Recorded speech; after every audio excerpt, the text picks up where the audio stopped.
The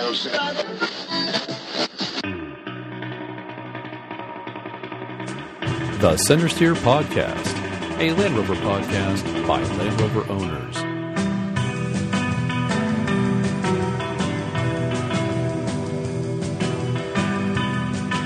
Welcome to the 15th edition of the Centresteer Podcast. I'm your host, John Costage, located in wonderful Pittsburgh, Pennsylvania, although the day is not as wonderful as it was last time. Today it is a little overcast. It is the summer solstice, though. It is the longest daylight of the year. Not the longest day, the longest daylight. I always get annoyed. Today we have two panelists with us, and I'm declaring Steve a panelist now, even though he's probably technically a guest. Harold is not here yet. He is on his way. We've had some technical difficulties, and we've kind of gotten through those, I hope. And yet again, technical difficulties, and Harold is a little behind.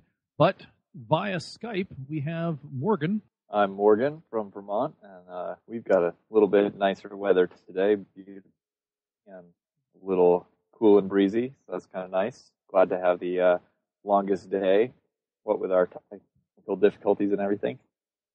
Do you have any special plans for the longest day? Light? Not particularly. You're recording the podcast. You're spending all your day trying to record the podcast. All of my daylight. All your day. And over in nighttime, is it nighttime, Steve? Well, early evening. Early evening. Yeah, 6:30. And you're in a higher latitude, so you also get more daylight. Yeah, that's very true. Yeah. Little interesting fact and I've always found this interesting. Pittsburgh is on the same latitude. That's the ones that run east-west, right? It's on the same latitude as I think Barcelona, Spain. Oh, really? Oh, yes. Yeah, I'm quite a bit higher than. Yes, you are. Mm-hmm. Yeah. Because okay. when I spent 6 months in the UK back in 1991, and it's dark. It was just like January, February, and it would get dark at 2:30, 3 o'clock. Wow. And then that's when I realized that in the summertime, of course, and it doesn't get dark till 10 or 11, I think. Yeah, that's right. Then it explains why they have all these murder mysteries and all these things happen. And it's like, come on, people, shouldn't you be in bed? Now I know why. Anyway.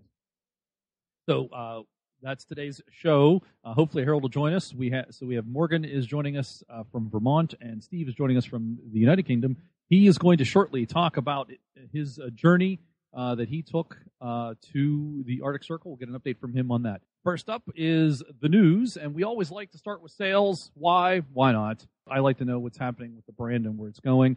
Overall, for May of 2014, Land Rover JLR was up 17%. Specifically, Land Rover was up 27% over May of 2013. They sold an additional 1,000 vehicles by volume. And unfortunately, Jaguar was down 10%. They sold, oddly enough, only 100 less vehicles. So I guess their volume is considerably less. So things are looking good for Land Rover as far as selling cars and vehicles. And that translates into they have added or will add 250 new jobs and £200 million to the British economy at their Halewood plant, and they are that's where the Discovery Sport is going to be produced, and they are working at the Halewood plant. And there's a lot of discussion in this article about increase in jobs, increase in investment. They're adding £400 million investment to the auto industry in the UK, and the Land Rover Discovery Sport will supposed to go on sale, I think, in 2015, and that's where that vehicle is going to be produced. And they've added these jobs at that plant, and they're going to produce, I think, a number of other vehicles there. I'm trying to skim the article and talk at the same time. Does anybody have anything they want to add to that? Maybe Steve might.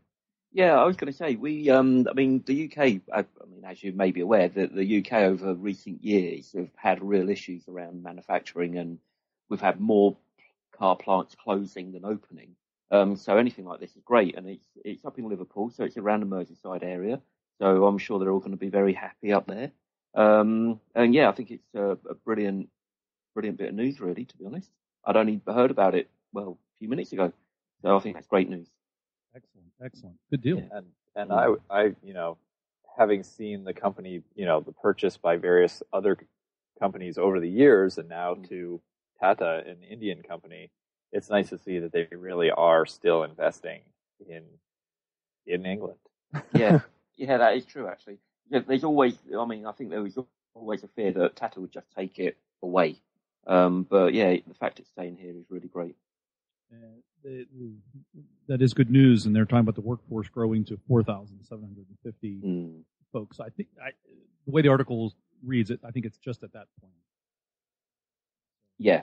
And they say since 2010, Jag has invested £500 million in the Halewood plant, which produced more than 340,000 cars last year. And apparently not many of them come to the United States, though. Sorry, little jab there. Yeah, I know. It's good.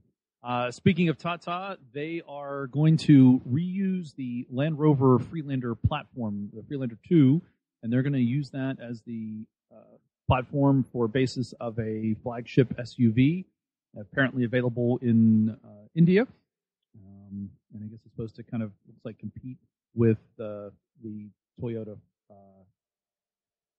Fortuner. I thought that said Front Runner when I first read it, but it's actually Fortuner. I don't know if that's a typo or if that's actually the name of the vehicle. But at least the Freelander will live on, apparently, in some fashion, even if it's just its chassis in another vehicle.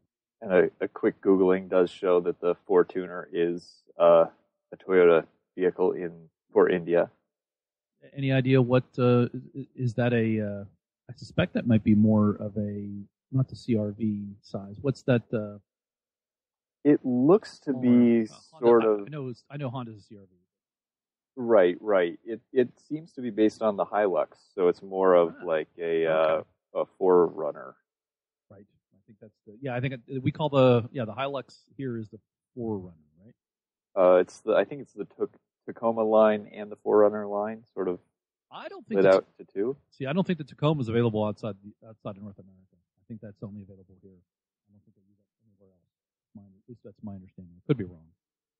But this is not a Toyota podcast, so that's bonus content. That is definitely not. Exactly. That's right. That's all bonus content right there for you. All right. So Tata is doing its thing, and it sounds like they're doing good stuff, at least in the UK. That's good news. Next bit of news has to do with special operations, and we turn it over to our special operations correspondent, Morgan. I wish I had a lot more details. Make me sound like such a professional. Good. Apparently, Jaguar Land Rover has changed their what was the original. I will come back to that. Basically, they have started a new special vehicle operations group, which will be doing the same thing that they used to do in terms of making like expedition spec Land Rover Defenders, but they will also be doing expanding out into restoration of classic Land Rovers and providing parts for classic Land Rovers. This will be out of they're near Coventry. And I believe that this is something that Jaguar has already done for some time, especially restorations of their classic vehicles. So this is sort of an expansion out into the Land Rover side. Very interesting. Looks like some of the first of the Land Rover vehicles that they are doing will be shown off at the Goodwood Festival of Speed. I think you're looking for, it was called the... I was reading it, it went away too. It was engineered to order, which is kind of a, I don't know if that's the actual name or if that was just what they called it, but like internally. But it doesn't say. I think special vehicle operation sounds much better. Agreed. I have to say the article we're looking at, which is on Auto Week, starts off with Lockheed Martin has Skunk Works, Aston Martin has Q. Like, come on, Skunk Works is real, I get that, but Q and Aston Martin, come on. So that's good. Wonder if any of those will come to the United States or if that's all going to be outside of North America. A lot of that stuff is typically done everywhere but here. Exactly. Certainly seems like, in terms of the restorations, I'm sure someone can pay for a restoration there and then have it re-imported to the U.S. because it's over 25 years old. But, in terms of their new expedition spec Defenders, doubtful. Right. Although there are a number of restoration companies here in the U.S. So the East Coast Rovers, I think, does restoration.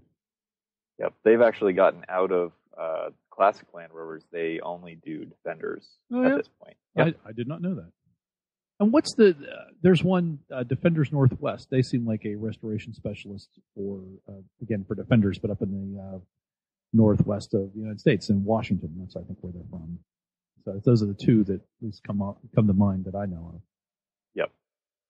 So apparently, if you're in North America, you have to go to your own devices. Steve, in the UK, is this a big thing? Especially, you know what? It's something that isn't very big. I'm just looking at a different article from Auto Express, and they're saying that the one of the first models they're going to do is a super fast version of the Range Rover Sport. That's the first model they're going to do. Isn't the Range Rover Sport already fast? Well, it does actually say super fast. So exactly what that's going to be, I don't know. Interesting, because that supercharged Sport, which granted is it's a Range Rover Sport supercharged, and that's something like 3.9 seconds to 60. I can't imagine that going any faster. It wasn't there. Aren't they teasing also this week? They've been teasing about the new Range Rover Sport fast model on the Nürburgring, and I didn't want to talk about it yet because there's nothing to talk about, but at least for that. But they've been teasing that this week. I can only imagine. To me, 4 seconds 0 to 60 for an SUV. Do you really want to get much faster? It'd be an interesting challenge across the field. That's for sure. Well, I guess that would be the thing. Can you keep it? Keep it almost like a hovercraft, where you're stable in the car, and everything else, the undercarriage is bouncing around, which that takes all the fun out of it. Then, yeah. So does this mean Land Rover is going to start competing with Bowler, who basically does the custom? Interesting. Yeah. Well, they already teamed up with them last year. Maybe this is part of that. Maybe it's part of that collaboration where they're getting some things from Bowler to help bolster their stuff. Certainly possible, yeah. Don't leave it to the auto companies to not steal something from each other, because we know that's happened in the past, and we'll always do that. As I contend, that's what BMW did. They bought Land Rover so they could get the Range Rover information, and then they turned around and built the X5. And then we don't need you anymore. Bye-bye. I do tend to think that occurred. So related to the SVO news for classic Land Rovers, there is some news for serious Land Rover enthusiasts. The disc brake conversion kits, originally manufactured by Tim Cooper, are going to be available through a new company. They were most recently produced by a company called Rome Off-Road, who closed in January. But there's a new company, Forbyn, Forbyn Brothers, who are starting to manufacture these. And unlike a lot of the other disc brake conversion kits for the series Land Rovers, makers like Heisty and forgetting the other brand off the top of my head, these ones don't use off the shelf parts from more local brands like GM. They use actual Defender discs and calipers and all of that. So these are basically new swivel knuckles that are designed to mount Defender discs and calipers, rotors and calipers, and they are going to be selling a front disc conversion kit for $1,400. Now that does not include dollars the or actual pounds? Dollars. They're U.S. based. So that doesn't include the rotors or calipers or pads, but it does include new swivel knuckles and basically all the fasteners you need and hoses.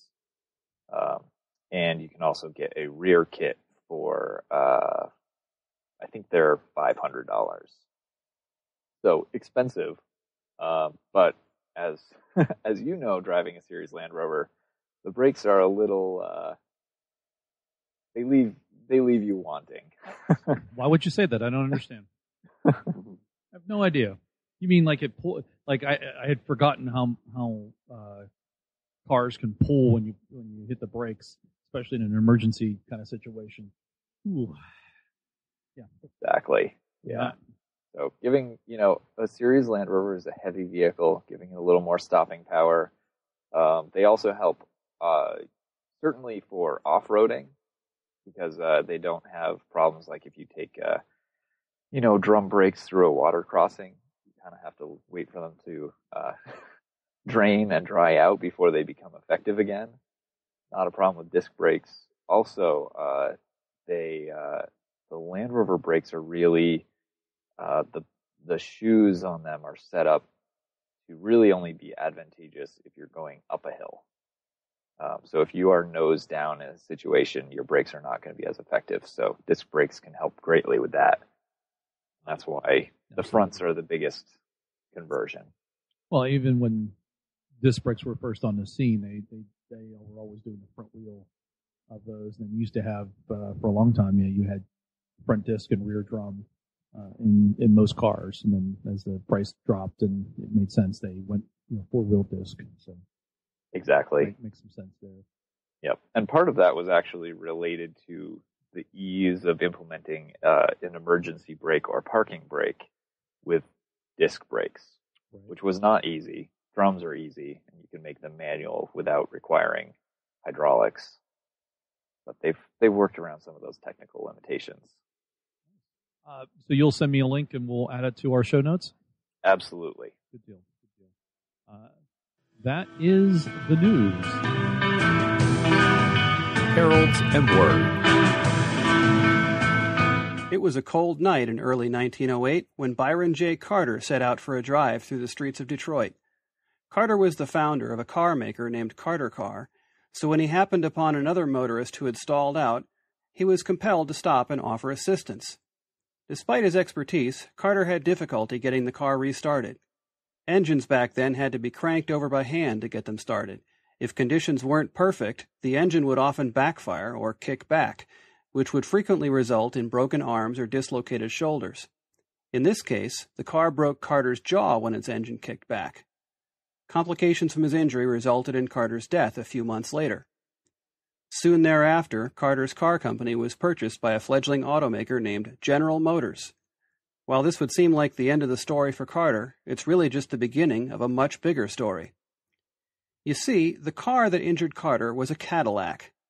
Although it was a rival car maker, Cadillac was founded by Henry Leland, who was a personal friend of Carter's. Coincidentally, Cadillac had also been recently acquired by General Motors, and when Leland received the news of Carter's death, he was deeply affected. Leland got his start in the automobile industry as an engine maker, and like many of the pioneers in the engine business, he had a background in toolmaking and gunsmithing. He greatly advanced the concept of interchangeable parts, and his focus on precision and quality would quickly establish the Cadillac as one of the finest cars in the world. So to find out that his friend was fatally injured by a Cadillac was simply unacceptable. Leland made a vow that the Cadillac car will kill no more men if we can possibly help it. When Cadillac's engineers were unable to find a practical solution to the problem, Leland called on Charles Kettering. Kettering had graduated from the Ohio State University in 1904 with a degree in electrical engineering. He was immediately hired to head the research department at National Cash Register Company in Dayton, Ohio. Kettering revolutionized the cash register business when he invented the electric register and a cash register that printed paper receipts. He also invented a credit approval system that was the precursor to today's credit cards. In 1907, Kettering was convinced by his NCR colleague, Edward Deeds, that there was a huge opportunity for profit in developing improvements for the automobile. Deeds referred to it as a river of gold running past us. Kettering and several fellow engineers at NCR spent their evenings and weekends working in Deeds' barn. They called themselves the Barn Gang, and Kettering was known as Boss Ket. Their first project was producing an electric spark ignition system that would be more powerful and reliable than the existing magneto-ignition systems. In 1909, Kettering left NCR to focus full-time on perfecting the final prototype. When Cadillac ordered 5,000 sets, the Barn Gang was incorporated as the Dayton Engineering Laboratories Company, or DELCO for short. It was about this time that Henry Leland called on Kettering for help with his starting project. Boss Kett and his team rose to the challenge, working tirelessly until they had a working product in early 1911. Interestingly, it shared many details with the electric motor drive that Kettering designed for his cash register. Cadillac ordered 12,000 units, and the 1912 Cadillac became the first automobile with a self-starting engine. In 1916, Delco was acquired by United Motors Company. United Motors was founded by William C. Durant, who also had founded General Motors several years earlier. United Motors was a conglomerate of automotive parts companies that supplied parts to most of the automobile industry. One of the larger subsidiaries was the Hyatt Roller Bearing Company, which had been managed by Alfred P. Sloan. Like Kettering, Sloan had a degree in electrical engineering.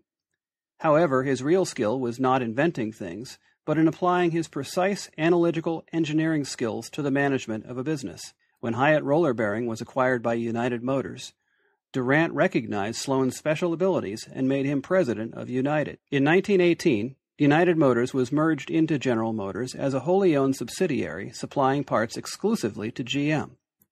Within a few years, Sloan was president of General Motors, and Kettering was vice president and head of research and development.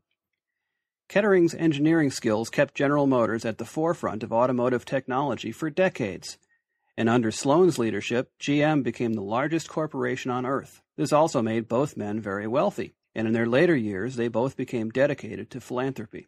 One of their most significant philanthropic achievements was their contribution to the war on cancer.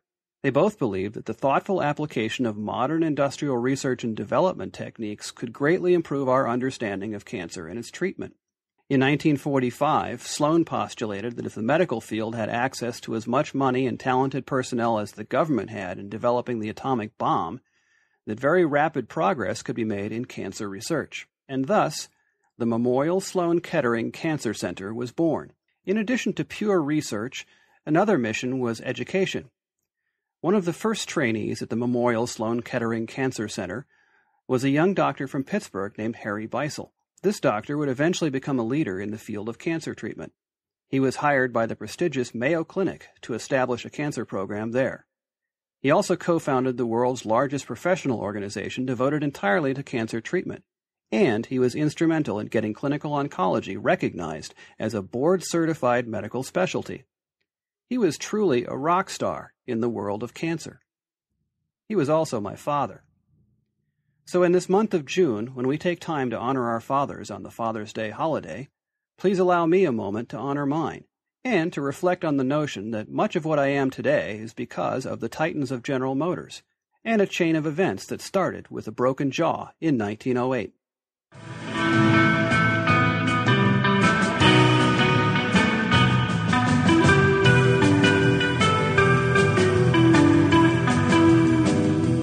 So joining us now in the studio, we had technical issues getting here, just like we had technical issues getting started, and it all lined up correctly. So welcome back, Harold. Thank you.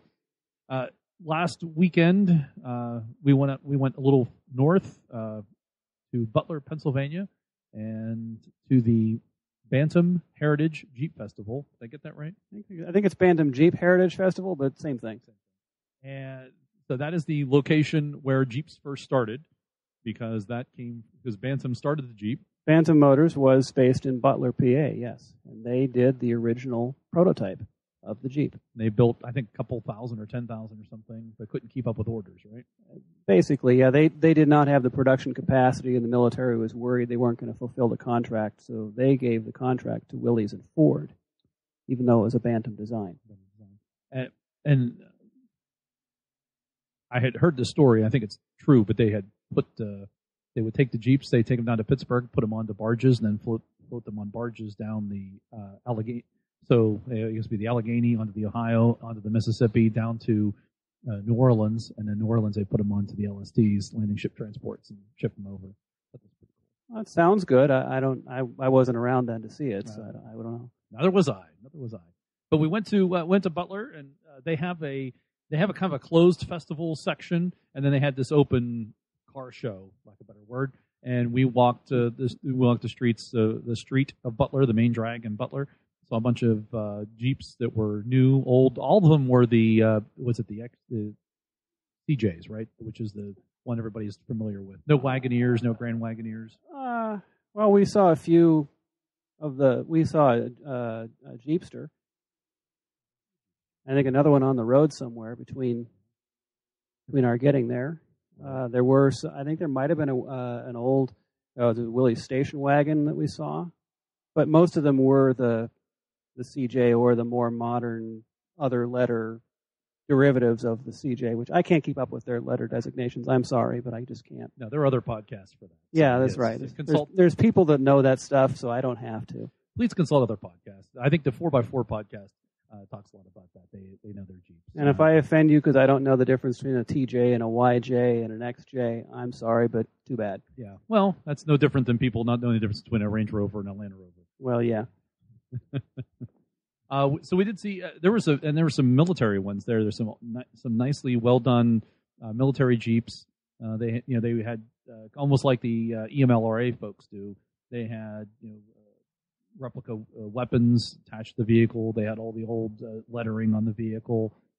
There were a couple had 50 caliber machine guns in the bed. Always fun to see a 50 cal mount. Yeah. One looked like a 30 cal. Didn't 50 look? It looked smaller than the 50 cal to me. Not that I know much about military weapons, but it was neat. It was a nice event. It was nice to see. Nice little visit. And the military exhibit had guys in uniform, period uniform. That was always kind of nice. And then as we're leaving, we're walking away. These guys were pushing a Jeep, and because it wasn't starting, which is like, hey, that sounds familiar. Well, I think that the chatter I was overhearing was the guy had his lights on for display and he ran his battery down. Makes some sense. Yeah, sure. It happens. It was that time of day. Yeah. So I will say one negative thing, and this has nothing to do with Jeeps. This is just more of an off-road thing. Is these LED light bars that people are putting on their vehicles now? It's way too much light, and then they love to have them on, and it's like way too bright. I see that being a problem. That has nothing to do with Jeeps. I've seen other vehicles do it. Well, I think. I mean, I hate to say it, but I think that the Jeep crowd is kind of the biggest offender in the over pimping arena.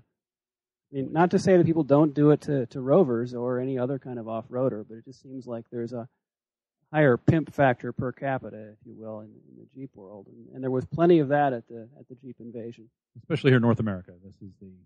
There's a lot of that going on here. You wait though, because I saw something real interesting out of the UK that came in my mail just recently. It's on the LRO list. I don't know if you get that or not, but I read that one this morning. Yeah, isn't that obnoxious? It is. Well, do tell. I don't think that there is anything made for a Land Rover that was not bolted to this particular Series 3. Or anything made not for a Land Rover. That could be made to fit one. Yes. And it all had to be chromed. And the interior was completely done in oak. Did James May have anything to do with this? No, this is way beyond him. It's like somebody spent some time in the Philippines and decided to do that to his Land Rover. So we went to Butler, PA. It was a Jeep Festival. They have a private showing where they can camp out, and there's some trail rides for them to do, and they have some other excursions that they can go on that are paid. Again, we just attended the car show portion. So if you're, and they've been doing this now for 3 or 4 years. This may be the 5th year it takes place up there. This is also a parts show. It takes place at the fairgrounds. So if you're ever in the Pittsburgh area and you want to see a bunch of Jeeps, especially those CJs, especially if Jeeps are your thing, it's a good festival for that crowd. It was, yeah. I mean, I like it for the heritage part of it, obviously, and if I had to say one negative thing about this show was I don't think there was enough given to that.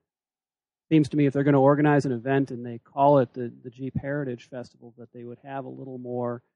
They could set up some sort of static display or even a couple interpretive panels explaining the Bantam story better. That's a good idea. And there were, I think, also not enough of the other models that you expect. Like there wasn't any. Well, and that's up to the people to bring, because unfortunately, it's not. They don't curate the display. They don't. They don't bring in X number of certain models. I think maybe it's just because people didn't have anything like that to bring. And for as far as Land Rover content's concerned, we did. Harold and I jumped into the 109, took the Series 3, drove up there. We best place to park was a block away. I did notice 2 waves from other Jeep folks, which was nice, and I waved back. And there may have been more, but there were certainly a lot of Jeeps and got a lot of looks. But we weren't going to crowd their space, and just kind of showed up, walked around, took some pictures, and jumped back in.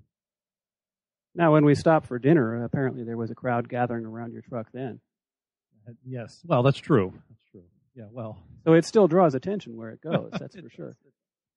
Absolutely. Yeah, the 109 has been on the road now for, I think it's been over a month now. And we've been taken out fairly regularly, especially on the weekends. It's good driving it around. And, I have actually a nice little interesting story I can add. So last weekend I was driving around, and I had to go out to the airport, drop off a cousin. I was driving around to different parties, and everywhere I go, I would get usually occasional email, or I'd get a Facebook post, and somebody would say, "Did I see your truck? Is that out and about?" I'm like, "Well, of course it is. How many Series 3 camo colored ex-military vehicles are there in North America, let alone in Pittsburgh itself?"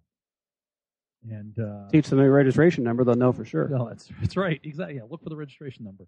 And so then I was coming home. I was in part of Pittsburgh on one hill, and I'm driving home, and I'm about to make a left-hand turn to get down to the road back to my house. And all of a sudden, coming up the hill is a Defender, and I'm like, "Oh, look, it's a Defender," And then it takes me a moment to realize it's Defender, and I don't think I recognize this. A hard-sided Defender, 110. And so I beep, and they wave, and I'm like, "Oh, that's cool." And then the road clears, and I'm like, "Yeah, I got to turn right instead of turning left." So I turn right, I follow them, and they acknowledge that I'm following them, and finally pulled over, and we talked, and I found out that they pulled over, and I guess the wife or the girlfriend says to the driver, Ben, says, "He's following us." And he goes, "Yeah, I know, we're almost down." So got home, pulled over. We chatted for a while. It was dark, but we chatted for a while. He had been in the military in the UK at Lincoln Heath and imported the Defender in 1987, and imported it hard-sided and got to talk. And turns out he had a 24-volt alternator I went home with.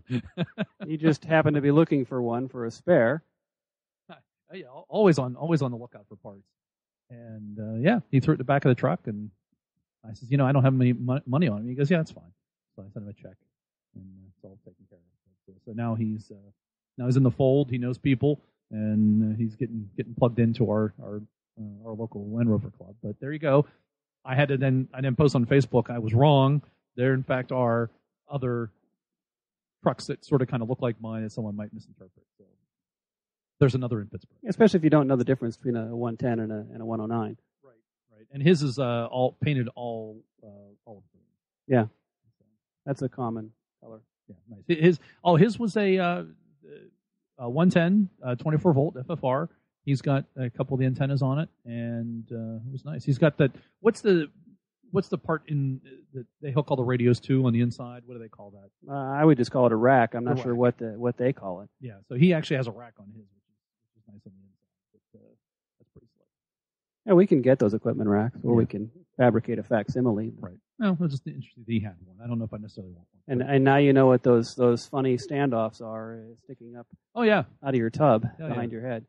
I've known what those were for, but I just hadn't had anything hooked up to it except for a fire extinguisher. Yeah, I'm not sure what you would do with such a thing. Yeah, I don't know. It's getting in the way.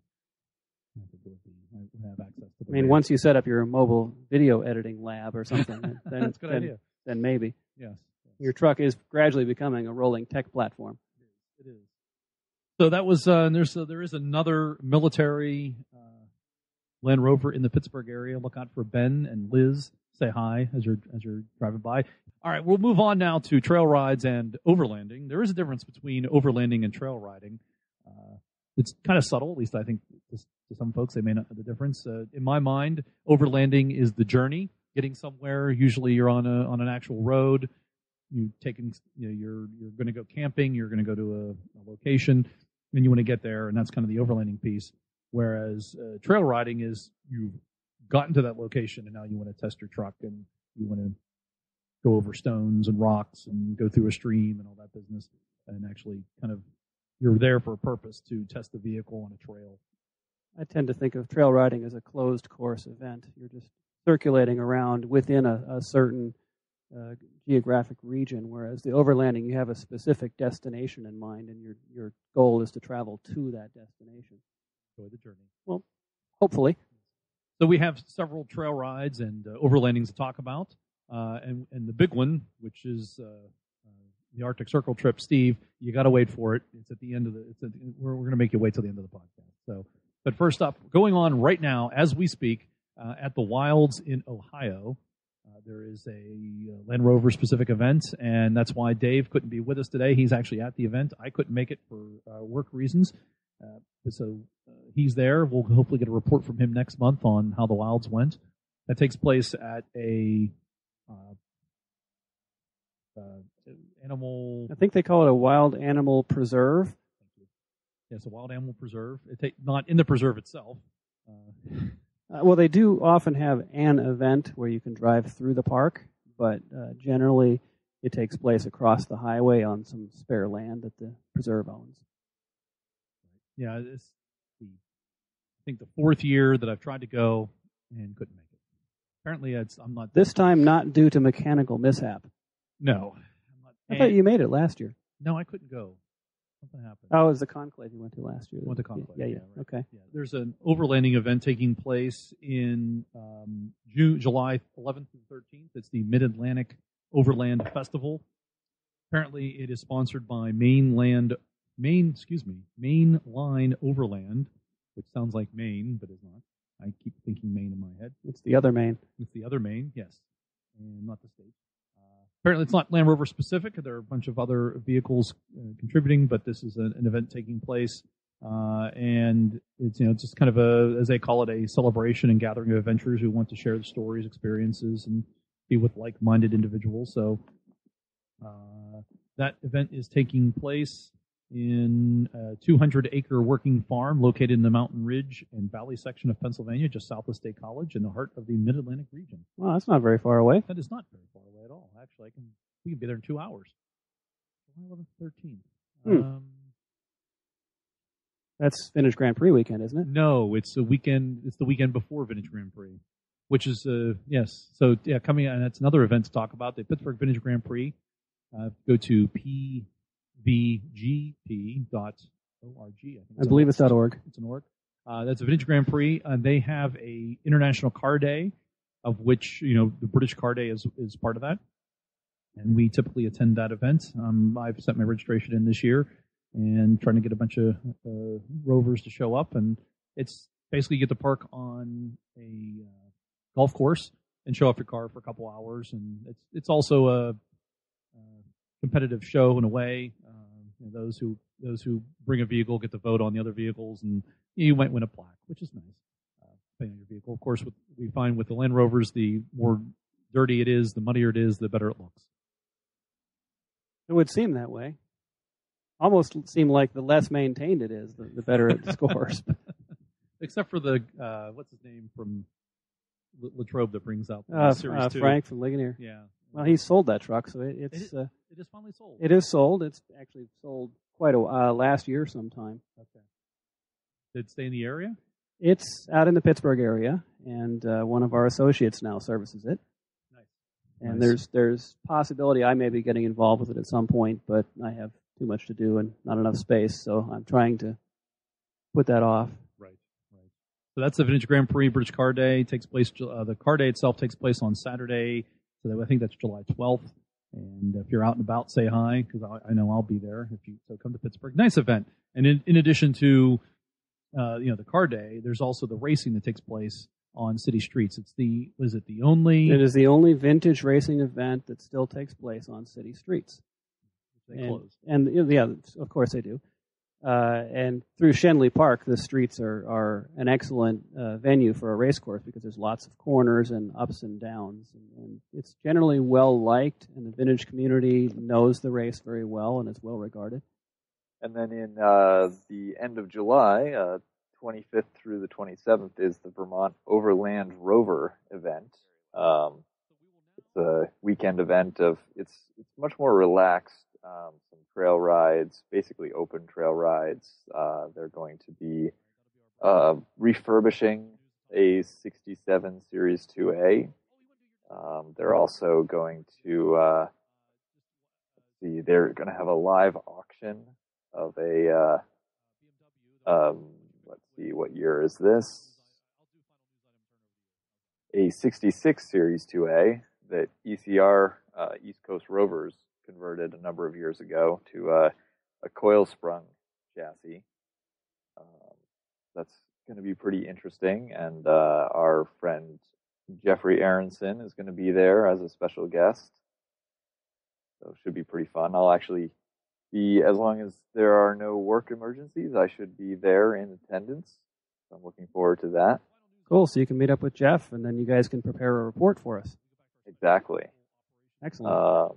And then in somewhat old news, also Series Land Rover related, the Land Rover Series Club of Puerto Rico had their first circle tour of the island earlier this year. I believe it was back in May, but I can't remember exactly.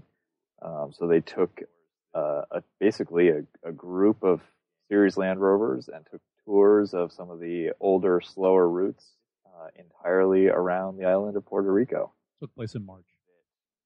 Excellent. Now, is this an on-road event? On-road event. Okay. So it was a 3-day tour basically around the island. How many miles do you think that might be? That's a very good question. That I don't know. And I don't think the island's all that big, but I think going around it, especially on secondary roads, kind of zigging and zagging, it might add up. Exactly. We'll have the article posted as part of the show notes, but if you go to expeditionportal.com, they have some nice pictures, and I'm kind of scanning here to see if it tells you how long, but I don't see how much they actually journeyed as far as mileage is concerned. A lot of older series vehicles. I think it looks like I see a Defender or two, but some nice, really nice looking series trucks. Yes, some very nice ones. Some ones that are very well weathered and patinaed, and I think there were a couple of Defenders that attended. So along the lines, in July, there's as a reminder, I think we talked about this last month, but the Muddy Chef Challenge 3 is taking place July 31, August 1, 2, 3 at Lime Rock Park in Lakeville, Connecticut. Not too far from you, is it, Morgan? It's probably about 6 hours. Oh, okay. Maybe a little longer. So. Well, with those Vermont roads, even across the state can be quite a trip. Oh yeah, where I keep my Rover that I'm restoring is about 2.5 hours from where I am. The Muddy Chef Challenge is cooking, shooting, off-roading, fun, adventure. Looks like not a Land Rover specific event, but lots of Rovers show up for that. Looks like a lot of discos, series trucks. I think it actually used to be called the Land Rover Muddy Chef Challenge, so if it is not Rover specific, that's new. Yeah, I think it's very. I think they let any vehicles in, but it's primarily Land Rover. I believe that Rovers North is a sponsor. Actually, Could Atlantic be British. incorrect on that. Atlantic British is. Atlantic British. Okay, that's right. Yeah, there's Orvis. Yeah, the one that stands out to me. We need to find somebody who's going and get a report. Definitely. It sounds like an interesting event. We have Steve drive over and. Yeah. How tall's the snorkel on your truck, Steve? Not quite, but if anyone wants to lend me a 110, I'll gladly take it. Of course. Also, there's this is actual from Land Rover news from Land Rover about off-roading and adventuring. There's a well-known yachting journalist, photographer, and passionate Land Rover enthusiast, Jay Coyle, and his wife, Neela. They're setting off from Florida on a 20,000-mile drive around America in their 2013 Land Rover Disco 4, LR4 for those of you in America, called Blue. It will be their fourth long-distance Land Rover driving adventure since 2010. And sounds like they're just going to go out and about, drive up from Florida to Alaska and back down again and take some pictures. I think he's aiming to ultimately have a book with, obviously pictures from all his journeys here. I think that's the plan. Sounds like a good coffee table book. Yeah, exactly. And if he's a photographer. Hopefully, this will be some good shots. There's a couple good ones here. Well, they have a summer home in Quebec. I like Quebec.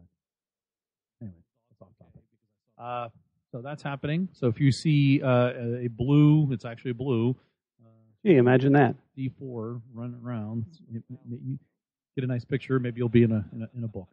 If he's headed to Alaska. That's like the third person I've heard headed to Alaska this year. So we move to the UK and some UK events with our new UK correspondent, Steve. Hey. There's actually three that I want to talk about. One is the Billing Land Rover Fest in July, 25th to the 27th. It's up the road from me, so I will be going to it. It's a big event with Auto Jumble, all the Land Rover clubs, or a lot of Land Rover clubs go to it.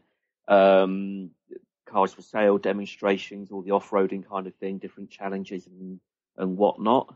That's a really great show to go to.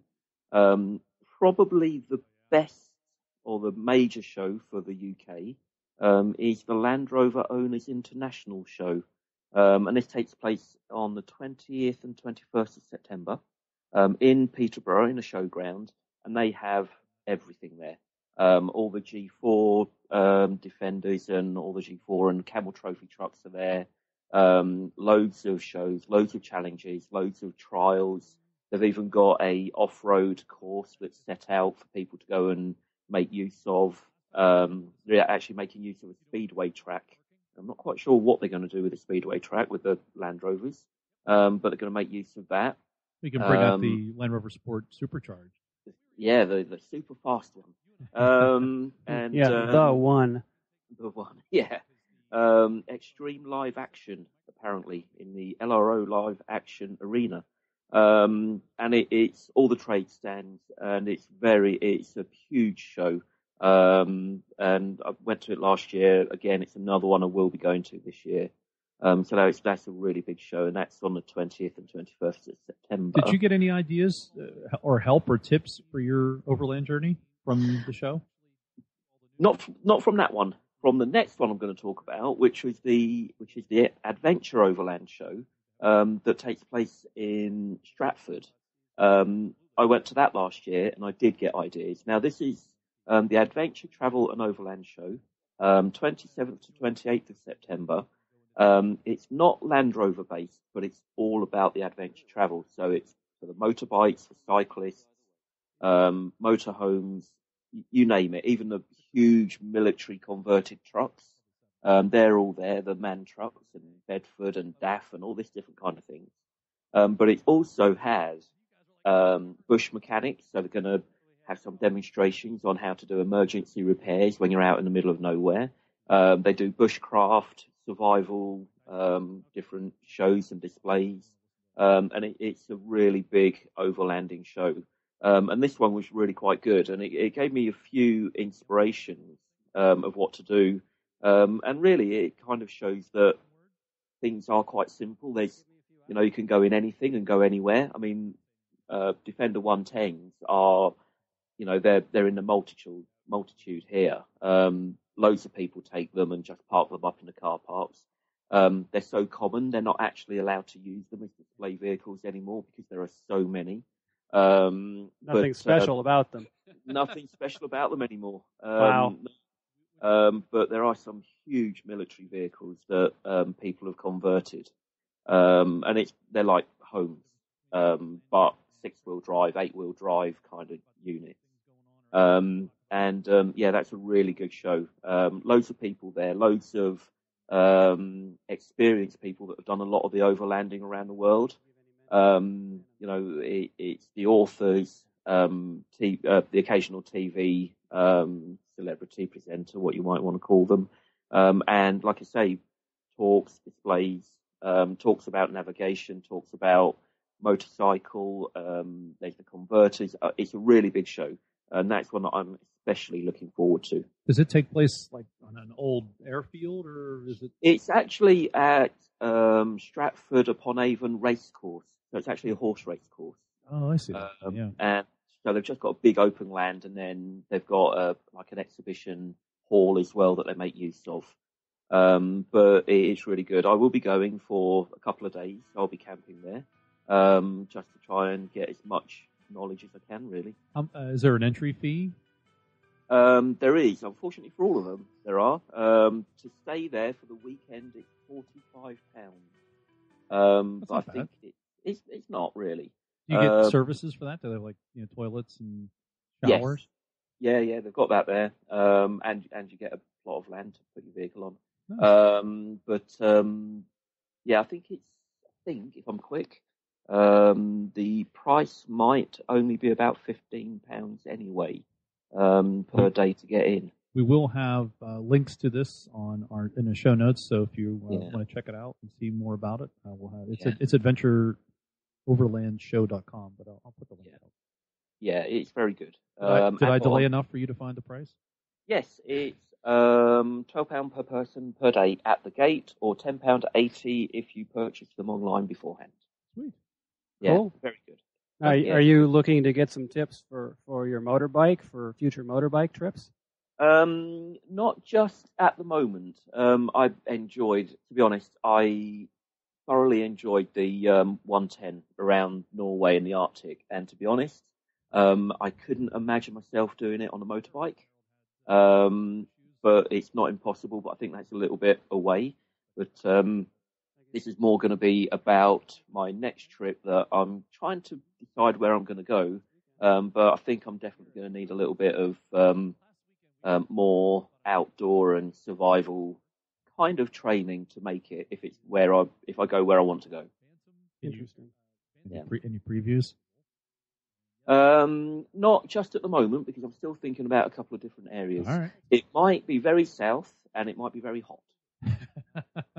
Okay, that's good.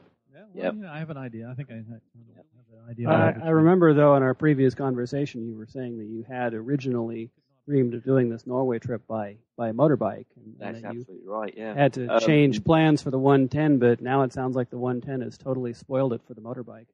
I think it will, because I don't believe I'd have enjoyed it anywhere as much as on a bike, because it would have been quite hard work, and the being able to stop very kind of quickly and just have a quick look around and then get going again. And I just think the convenience of being able to stop wherever I wanted to, not worry about pitching a tent or anything along those lines, and just sleeping in the back of the car, made a big difference. There was one night in particular. I know we're kind of going a bit ahead here. Why don't we get to the third show you want to talk about, and then we'll jump over. Well, I was going to say, I've done them: the Billing one, the Land Rover International, and the Adventure travel show. So that's all three done. I didn't count correctly. Well, we will have links to all of those on the show notes. But so why don't we formally get to the follow up that we started 2 months ago with you? Since we've already started anyway, let's just formally do it. Let's formally start it. And Steve does have a blog, and I will have a link again to that on our website, which is steveinreallife.wordpress.com. I followed it, Steve, as you were traveling, going back and forth. We tried to get you to join us on the last podcast. I know we had. I can only imagine if we had bandwidth problems. I guess we didn't. You were concerned about your bandwidth and being on the road. Glad we didn't have the technical problems while you were doing that. But yeah. So you spent 16, 17 days out on the road. Where do you want to start? You want to start from the end? You want to start from the beginning? Do you want to tell us how it went? Do you want to? I guess we'll also pepper you with questions. Yeah. Okay. Right. So first thing is, it's easy. It's so easy to do. And people wouldn't believe it, and I've come home and I've talked to people about it, and it's so easy to do. The travelling through France, Belgium, and Netherlands, fairly straightforward. But when you get into Germany and Denmark and Sweden, just the infrastructure it's just made for covering the long distances. Big roads, very clear, lots of places to park and stop. And these aren't anything special. They're just big car parks on the side of the highways and things like that, really. But it's all really set up, and I guess it's for the truck drivers and so on to kind of cover the large distances. So getting through was a piece of cake. And then when you actually get into Norway, it's not such large roads and not like such large kind of areas, but there are loads of rest stops, loads of toilets around, loads of a lot more towns than you expect there to be, or than I expected there to be anyway. And yeah, just the whole journey up into the Arctic Circle is actually really quite simple and straightforward. Yeah, it was great. It was quite warm, quite hot most of the 3 weeks that I was out there, which again was another surprise. Yeah, not what you expect to hear on a report from Norway. No, and that's the thing. Actually, when I was in the Arctic Circle, I got there for my birthday as planned. It was actually so warm that I had my 12-volt portable shower stuck to the side of the 110, and I was showering outside. No issues at all. It was that hot.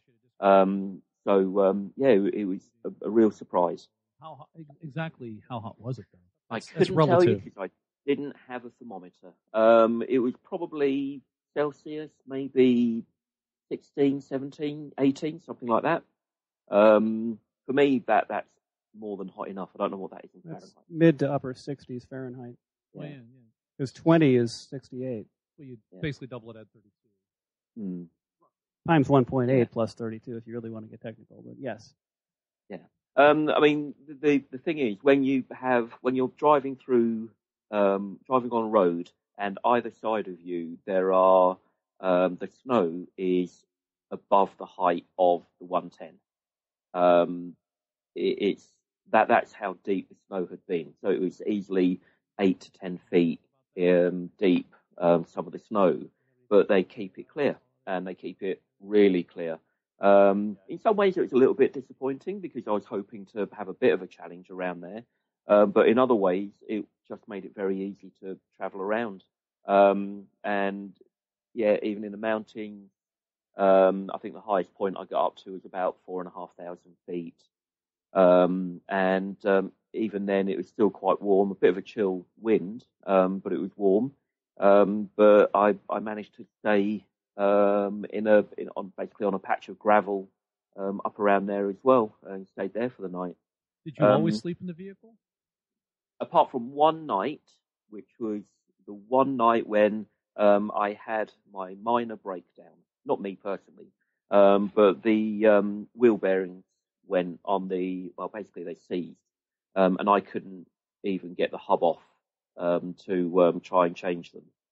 So unfortunately, that was one night that I had to be towed to a garage, and I stayed in a hotel. Yeah, but that was at the end of your journey on the way home. Right? It was actually on the way home. Yeah, I've only had about 300 miles left, but the rest of the time it was all in a 110. So, like I say, the infrastructure is amazing. They have a load of tourist routes set up that you can go and just basically drive along, with lots of different architectural kind of attractions. So I started covering all of those. In fact, it was so easy that I was making up time every single day. I was planning to drive for 150 miles because I was expecting that to take me a good 4 or 5 hours. But yeah, it took 3 hours. So I had hours every day that I was starting to make up. So I was starting to travel further, and I actually started to see more of the southern area of Norway than I actually planned to. So yeah, that's the thing. It was so easy to do. So how did the picture in the fjord with the cruise ship in it come about? That's like day 12, I think. Yeah, that was a place called Geiranger. And again, when you actually start traveling along the fjords, they go for miles. You're traveling along them for miles, and then you'll take a winding road up mountains, and then you just come down the other side of the mountains on the winding roads. And so it's literally the standard routes. There's normally only 1 or 2 roads that pass through towns. And that particular fjord is apparently the most beautiful, the most spectacular fjord. And yeah, I would agree with that. And so they actually take cruise ships in there, and that's the size of the fjords. that they actually travel through there with the cruise ship and actually visit a few of them. Any idea how far up you were? Because that in that picture, that cruise ship's far off. And I mean, I have, this is the thing, I have other photos that I haven't yet uploaded, but I actually got to a point where where the cruise ship was, I was on the shore just beside it. So I was probably only at about 500-ish feet there. But yeah, I started seeing it from about a mile or 2 miles away. But yeah, eventually I actually made it down to the town, and I was literally on the shore where it was birthed. Were there a lot of other folks doing what you were doing, traveling? Were you the only one? Not just in that fjord, but even on your own journey? Well, when you get up the further north that I got, there was less and less traffic, and it felt like I was pretty much the only person around. When you actually get into the Arctic Circle, I went maybe 100 or so miles a little bit further north. It felt like I was the only person who was there without purpose. Everyone else, it was work, and it was people doing living their lives. There weren't many people travelling. As I came back down to the south and where that fjord was, there were convoys of motorhomes and camper vans, and it was there's a lot of people that travel around there, around that particular area. In the north, it was empty. In the south, it was really quite busy, to the extent where you do worry when you're actually on some of the mountain roads, how they would pass each other. That's the thing. Fortunately, I didn't have that much of an issue, but I wouldn't want to be in a motorhome traveling around some of those roads. Now, do you think some of that is seasonal because it was so early in the season? I do. I mean, I think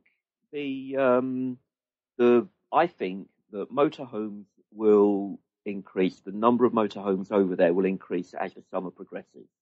I think I was early in the season, and that was potentially what made it less.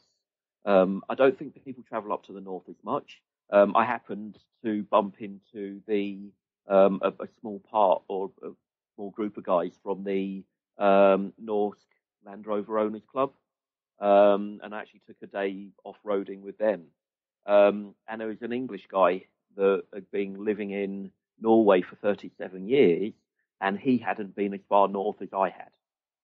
So it's one of those things where even the people in the country don't go up into the northern part so much. So it's not a popular area up there, but it's a great place to go. Did you encounter any problems or difficulties once you got to the Arctic Circle? I mean, were you worried about anything? Was it super cold that you were worried about freezing to death? Bizarrely, unfortunately, not. Like I was saying, I was hoping there would be some challenge to it, but there really wasn't, and it's a little bit of a shame. But like I say, on the other hand, it was easy. It was a breeze. Are the roads paved up there? Yeah, absolutely. They've got better roads than they have in the UK. And I think I saw in Norway, I might have seen maybe 2 or 3 police, but I saw every day maybe 3 or 4 road surveyors, where there's people just in cars travelling the roads, making sure that they're clear and making sure they're not blocked. It's like their highway maintenance group. They're all over the place. Even to an extent where on one night I stayed on a pass where there had been a really small, I wouldn't call it an avalanche, but a really small amount of snow had covered the road. And in the morning I just watched them clearing it. So it's really, really well maintained. It's amazing. It makes it a little bit unexciting, but at the same time, it is just so easy to do. Kind of an anticlimax, if you will. A teeny bit. I mean, don't get me wrong. The place is amazing. The place is beautiful, and you can't get over seeing the amount of raging rivers and waterfalls, and you're driving through mountain ranges that are still covered with snow, but the roads are completely clear. So it's still amazing and an awesome place to go. It's, like I say, it's just very easy. Speaking of roads, how awesome is the Atlantic Road with the flying bridges? Now, it is great, and I thought it would be a great idea to try and film myself crossing that bridge. Now, I had to stop, find somewhere to put a video camera. Then I walked back to the car, went up over the bridge, came back again, came back to the video camera, realised that I hadn't switched it on. So then set it up again and walked off and did the whole thing. And in my mind, it would have been a really great shot. Unfortunately, actually, when I looked at the video camera or looked at the video footage, probably a few hours later, I was a speck in the distance. I was a dot on the horizon, in effect. But it didn't work as well as I hoped it was going to. It's that whole region. I hope you still post that video. It's when I get to it, they're all my photos are going to be going up on something, maybe a Flickr or some kind of thing. I'll probably make a bit of use of YouTube because I've got literally tens or maybe a few hours of footage just driving around Norway, past the fields, through the mountain areas, and all that kind of thing. Where'd you put the camera on? From the inside of the vehicle, outside? Yeah, it was inside the front windscreen. Did you have a GoPro or something similar? Yeah, GoPro 2. So so I had that set up. Great. I was taking some still shots with it. But like I say, I've been back a couple of weeks and I just haven't had the opportunity yet to get them all uploaded. Oh, I hear that. Mm. So then you had a nice little adventure while you were there. I know you encountered an off-road group. How did that transpire? Well, it was literally a case of it was a Sunday morning, and I was just travelling along one road, and at a fuel station was a Defender, Discovery, a Freelander, and a Jeep. Now, of course, you had to pull over. Well, that was the thing, of course, because you see them, and I kind of cruised past and waved and all that kind of thing. I thought, on a Sunday morning, there's only one thing that those guys are doing. So I turned round, they'd set off, and so they came past me then in the other direction. So I turned round and followed them, basically just followed them to a sand kind of pit, sand gravel pit, that they've been given free rein to use by the owner. And so they just then spend the day off-road across all this gravel pit. And it was actually the Norsk Land Rover Owners Club. It was one faction of it, one particular region area of it.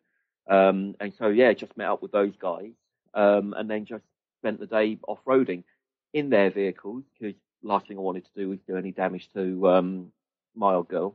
Your ride home. Fun. Yeah, exactly. I had a long way to go.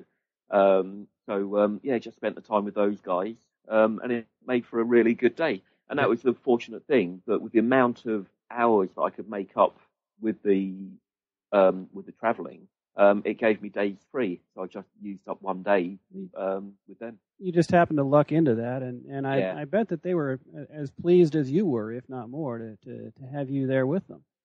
Yeah, and I think so. I mean, I know that the photos were taken, and apparently it was going to be going in their next magazine. So that's great. And it was actually quite funny, because when I was there, I started chatting to one guy, Otto was his name, and he was starting to tell me about another Englishman that they knew. And as he was literally talking about it, this guy turned up, and he was in a 110 Defender Silver with English flags in the rear windows. And he turned up. He goes, Otto was saying, here you go. Here's the Englishman now. He'll come and talk to you, and he'll spend the day with you. I was like, yeah, great. So David started chatting to me, and he's like, I haven't spoken to anyone, in English for quite a long time. I was like, okay, when? He goes, well, a couple of years ago I was over in England and so on. And I said, so how long have you been in Norway then? It's like 37 years. I'm like, and they still call you the Englishman? Oh yeah, I'll always be the Englishman. And he loves it, and he would never leave. He says he'd never bother coming back to the UK again. He met a Norwegian lady, and there you go. There. Yep. and he's not with that Norwegian lady anymore, but he's with another Norwegian lady, and so he's staying out there. But yeah, Come for the scenery and stay for the women. Yeah, well, there you go. But yeah, it was really good. A very good day. They made me really welcome, and helped them out actually because one of the guys broke down, and I just happened to have every tool that you could possibly need in the car. So it was good to actually be able to, help them out and get one of the guys up and running again. It was a Freelander that broke down. Just wanted to throw that in. Careful. Yeah, it was a really good day. Really good day. In total, I think about 10 different vehicles turned up, and so it made for a really good day. But the Freelander acquitted itself quite nicely, I assume. One would assume, yes. Were you the star of the day then? The focus? Was everybody excited? There was a foreigner. A foreigner. Yes. A foreigner. There was a little bit. I was definitely made to feel welcome, and definitely the guest. They had a barbecue in the afternoon, and I was definitely made to feel like a guest of honor kind of thing. The first person to get the hot dog and so on and so forth.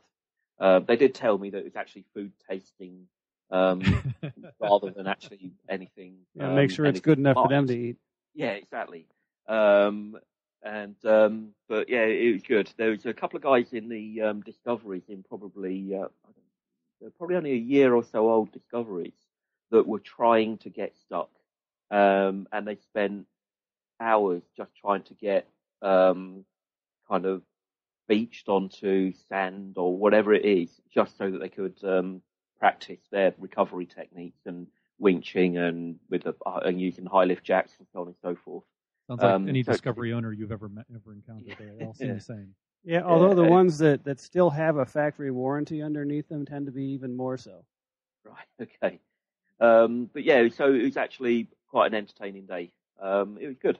So that was how that came about. Did you get a sense from them? Are there a lot of Land Rovers in Norway or in that vicinity? Were they special, unique?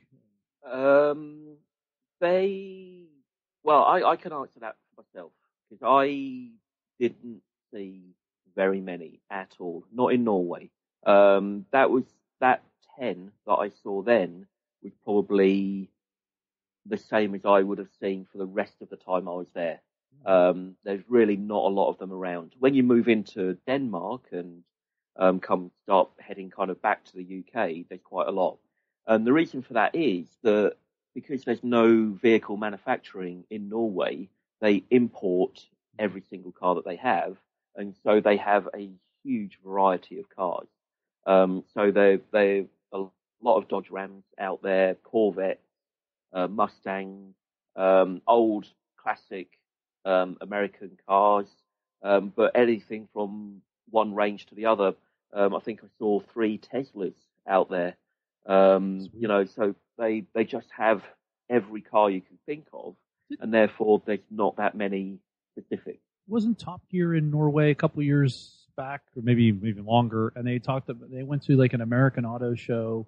There were a lot of old American cars, and it was kind of, in my mind, it was a strange place. I thought it may have been Norway. I thought that was Sweden because I know there's a big following of the classic American cars in Sweden, and the bigger the better. I mean, I don't know, but I could understand why, because like I say, it's so easy to travel, and it makes no difference to them what cars they purchase. They're all really expensive. They have to import all of them, and so they just choose whichever ones they want, really, rather than going for any cheaper models like you might do in the UK or wherever.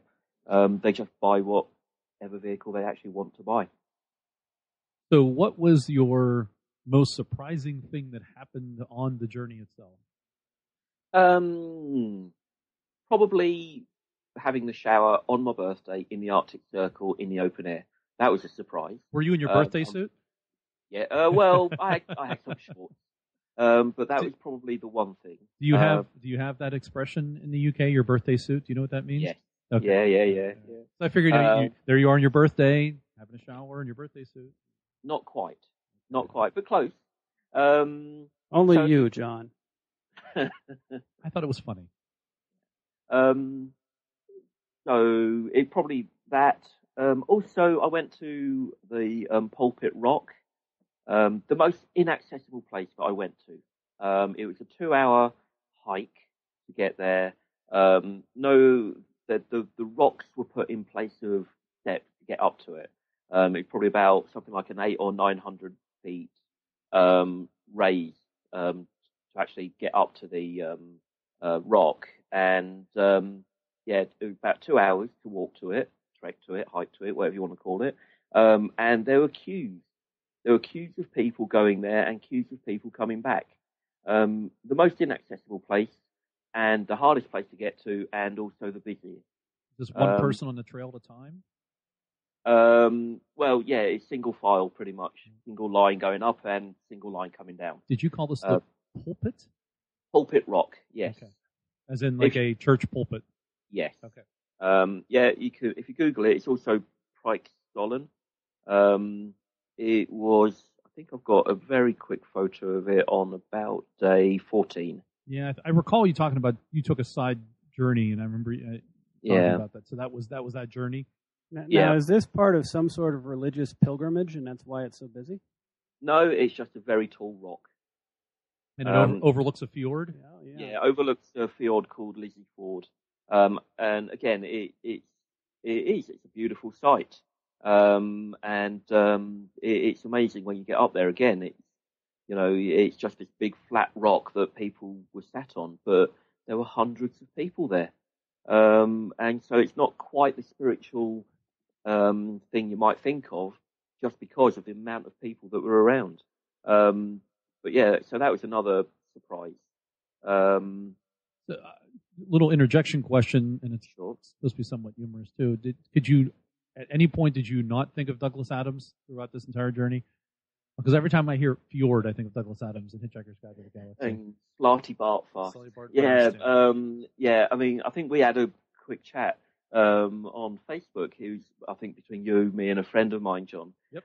We're talking about it, and I can see why he would have enjoyed making the fiddly bits. But yeah, it was really very good. You can see why the Earth was so expensive. Yeah. Spend extra money on the fjords. Yeah, when you get to that bit, definitely. A lot of details there. Yeah. And this is the thing, it was really easy, surprisingly easy to do. Like I say, a little bit too easy for me, but it made for a good journey anyway. Any regrets or things that you'd have done differently? No, not at all. Maybe I'd have changed the wheel bearings before I went. But other than that, no, I wouldn't do it differently. For the journey you took and what you did, I think the wheel bearings going at the end of the journey, that was minor. Far better than having them go at the Arctic Circle, for instance. Yeah, that's true. I mean, luckily I took 2 sets with me, and after it was a Land Rover main dealer that changed the bearings for me. And they said, "Oh, your other ones need doing. You should do them when you get back to the UK." I was like, "Yeah, I'll get them done." And I set off, and it was I think a day or two after that I actually realised how bad the other set were. So I just stayed in a rest stop, and just changed them myself. But I think that would be the only thing I would do, is just maybe a little bit more servicing. But then that was at 4,200 miles, and 4,200 miles of a lot of mountain roads. Would have put a big strain on the bearings anyway. So I think the vehicle did really well for that. Did you calculate your mileage, or? I recorded it, so I knew the mileage before I left, and when I got back, I knew what my mileage had been. So it was actually, just about, I think, 4,500 and a few miles in total. Any problems getting fuel? And none whatsoever. Yeah. And I had jerry cans spare, a couple of small jerry cans on top of the vehicle, but no problem whatsoever. And that's what I said. Food was fine because there are supermarkets on the roads. This is one of the things. It was like you were saying earlier on about overlanding. It's not necessarily the fact that it needs to be a challenge or anything like that. It was the journey doing it, and the journey was really easy. And everywhere that I went to was very nice. You you just look at the photos on the blog and you'll get an idea of it. When I get to it, I'll put more up. But it was just really easy, and there were no issues at all with any. At no point did I feel vulnerable. Let's put it that way. That's nice. So it was very good. Well, I'm pleased that you managed to find a local club too, because I think we had that conversation before you went. That it's kind of a nice idea when you're going somewhere to know where the clubs are, and you, despite not doing that, still found them and by pure luck and had a good time. After leaving Norway, I got into Denmark, and I'll be honest, sorry to anyone who might be listening from Denmark, it just got boring from there onwards. It's kind of a letdown after Norway. After Norway, everything was literally flat. But the last few days were literally a quick journey through different countries. I stayed in Belgium for a couple of days. Went to Amsterdam, which I hadn't planned to do. Went to Bruges, that I hadn't planned to do. So I just caught in a few other bits and pieces as I was on the way back. Well, Steve, here in the U.S., we do say the same things, because as you're traveling, if you're going especially west to east or east to west of the United States, the middle bits, flat, uninspired. Nebraska is not much different than Indiana, not much different than Ohio, and so I can understand that. I get the point about it being flat and straight, and it looks all one after the same. Because really, once you get out of eastern Ohio, which is some rolling hills still, then it gets really flat, and it's flat so you get to Colorado. My mother lives on a farm in the middle of nowhere, Illinois. There's a little bit of scenery crossing the Mississippi and things like that. But there's a whole lot of nothing otherwise. Now they have these wind farms, and you can see these giant windmills, especially out in Indiana and Illinois. They go on for 100 miles. You can see them all because it's that flat. It's amazing. Oh, yeah. It's amazing. You get into Nebraska, and you can see the tree from anywhere in the state. Actually, you know what's in Nebraska? Carhenge. Oh, yeah, absolutely. I've been there. And if you see my pictures, keep going. It's not worth your time. I'm sorry, Alliance, Nebraska. Well, you're not enough of a car guy to really appreciate it. Sorry to say, but you're not. I like cars, and I appreciate cars, and I like Stonehenge. I've been to Stonehenge. I will say the same thing I said about Stonehenge. I said about Carhenge. If you've seen the pictures, you don't need to go. Pictures make it better than the real life. Yeah, huh? Same thing with Mount Rushmore. Mount Rushmore is a letdown when you go to Mount Rushmore, because you've seen the pictures, and if you see North by Northwest, I saw Rushmore one time in an evening show. They played a movie on the making of it, and then as soon as the movie was done, they killed the screen and they hit the floodlights. And you're looking up Lincoln's nose, basically, and it's pretty spectacular that way. But, well, you said the appropriate word. It's a show. Yeah. And when you do a show, then it comes out much better. But just to roll up and say, hey, here's some dead guys 100 feet tall on a mountain. Right. Yeah. It's not as exciting when you just walk up and look. So, Steve, you going to go back to Norway someday? I'm not one for retracing tracks. However, I want to get to the top of Norway, to the most northern part. But if I do it again, it will be through Sweden and through Finland. And then I'll get to the very top, which is the highest point in Europe. And then from there on, all you've got is just water and ice to the North Pole. How much further north from where you were would the top be? I would need to travel probably another 500 or 600 miles north-ish. Wow. So not that far, but still a fair distance. Still, that's bigger than I thought Norway was.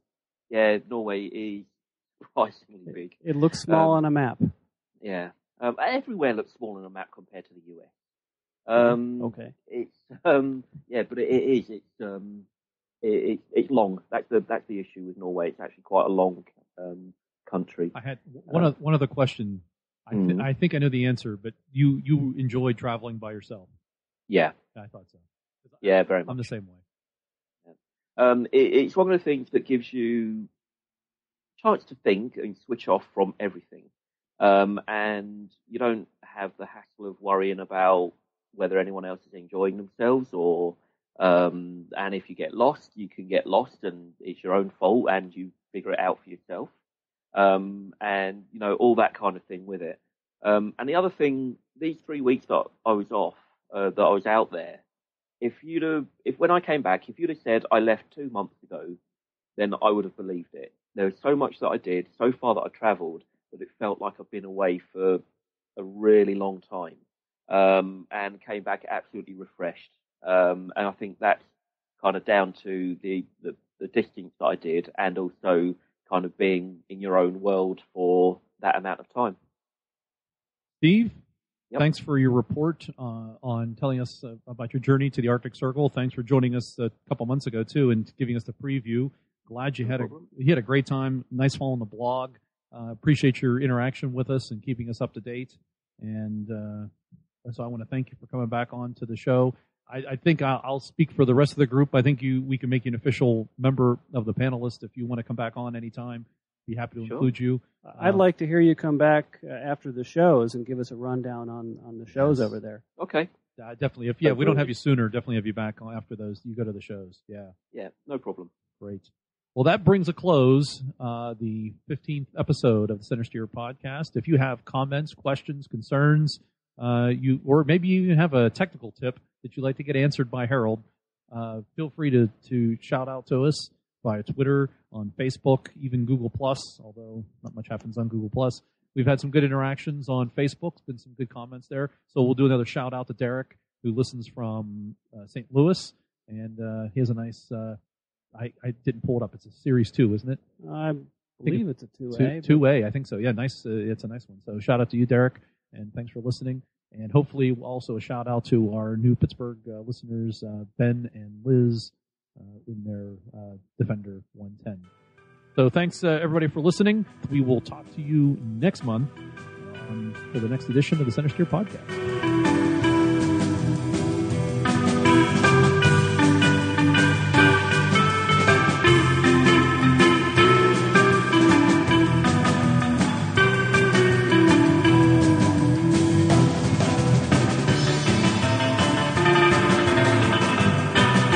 The Centresteer theme song, Sunset Rider by the Prix, is available from Nibio's Music Gallery. Check it out at music.nibio.com.